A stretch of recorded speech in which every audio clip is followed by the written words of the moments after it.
one man surrounded by technology. Hello? It's a personal command center in a tiny apartment 10 minutes from Washington, D.C. From here, the revolution gets direction. God be with you. You are the ones. We are representing nothing without you.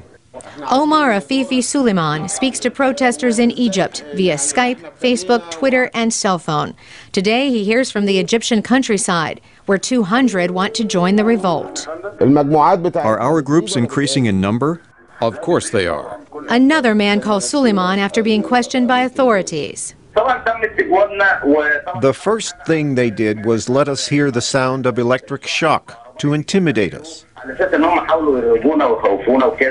Suleiman briefs activists on how to prevent confrontation.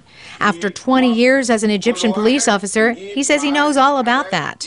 He wrote a book instructing ordinary citizens how to avoid police abuse. The book was banned in Egypt, and Suleiman says death threats forced him out of the country, to America, where he says he's been waiting 3 years to start a revolution. Our demonstrations will be popular, spontaneous, and peaceful. 100%, no violence. On January 14th, his YouTube video directed thousands on where and how to begin a revolt. He says he joined 3 other groups helping to organize protesters. It began 11 days later. Suleiman says he taught protesters how to outsmart police by gathering in the side streets leading to Tahrir Square. I know the police, he can control for 500, 600, 700, but he can't control for 100 and 1,500. It's very hard. Suleiman says he wants what the protesters want: President Mubarak's resignation and democracy now.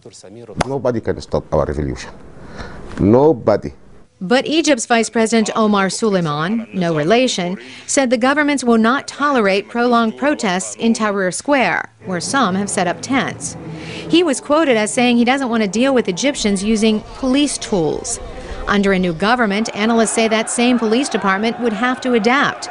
Fuad Ajami is a Mideast expert with Johns Hopkins University. You have to change the whole police culture.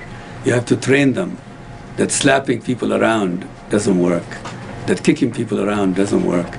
Suleiman agrees and estimates 1 out of every 7 police officers is corrupt and abusive, and says only with retraining will they gain credibility with the Egyptian public.